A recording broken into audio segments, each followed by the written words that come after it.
சிம்பிளான ஒரு ரெசிபி பண்ண போகிறேன். டேஸ்டியாகவும் இருக்கும், ரொம்ப ஈஸியாகவும் பண்ணிடலாம்.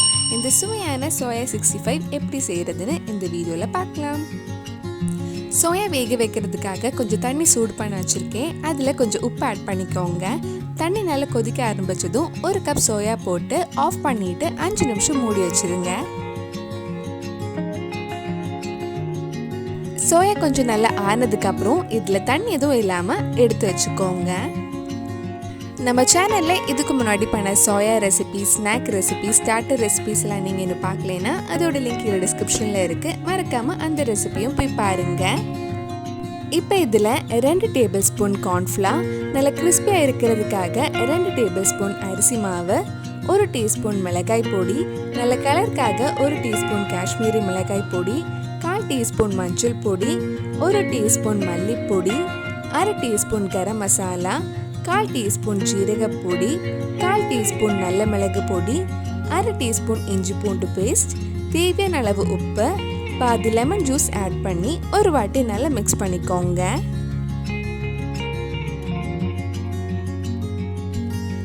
ஒரு வாட்டி நல்லா மிக்ஸ் பண்ணதுக்கப்புறம் நம்ம இதை கிறிஸ்பியாக ஃப்ரை பண்ணி எடுக்கலாம்.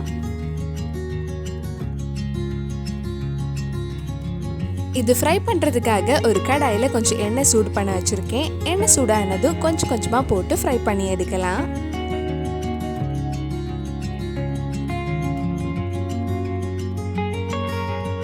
நல்லா திருப்பி போட்டு எல்லா சைடும் நல்லா கிறிஸ்பியாக கலர் ஆகிற வரைக்கும் ஃப்ரை பண்ணுங்க. எப்போவுமே சோயா ஃப்ரை பண்ணும்போது ஹை ஃப்ளேமில் வச்சு ஃப்ரை பண்ணுங்க. அப்போ தான் எண்ணெய் அதிகமாக குடிக்காமல் இருக்கும். இது சீக்கிரமே ஃப்ரை ஆகி நல்லா கிறிஸ்பி ஆகிடும். இந்த மாதிரி நல்லா கிறிஸ்பி ஆனதும் நம்ம எடுத்துடலாம். இந்த மாதிரி மிச்சம் இருக்கிற சோயாவும் நல்லா ஃப்ரை பண்ணி எடுத்துக்கோங்க. கடைசியாக நம்ம ஃப்ரை பண்ண எண்ணெயில் கொஞ்சம் கறிவேப்பிலையும் ஃப்ரை பண்ணி நம்ம சோயா 65 கூட போட்டால் டேஸ்ட்டும் நல்லாயிருக்கும், பார்க்கவும் அழகாக இருக்கும். இந்த மாதிரி நல்லா கிறிஸ்பியாக ஃப்ரை பண்ணி எடுத்துக்கோங்க. டேஸ்டியான சோயா 65 ரெடி ஆயிடுச்சு. ரொம்ப சிம்பிளாக ஈஸியாகவே பண்ணலாம். கண்டிப்பாக நீங்களும் இந்த ரெசிபி உங்கள் வீட்டில் செஞ்சு பாருங்கள்.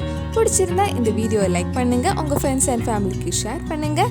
வேறு நல்ல ரெசிபி நம்ம சேனலில் ட்ரை பண்ணலான்னு கீழே கமெண்ட் பாக்ஸில் சொல்லுங்கள். நீங்கள் இன்னும் என்னோட சேனலை சப்ஸ்கிரைப் பண்ணலைன்னா மறக்காமல் சேனலையும் சப்ஸ்கிரைப் பண்ணுங்கள். கூடவே அந்த பெல் ஐக்கனும் ப்ரெஸ் பண்ணால் நான் புது வீடியோ போட்ட உடனே உங்கள் ஃபோனுக்கு நோட்டிஃபிகேஷன் வந்துடும்.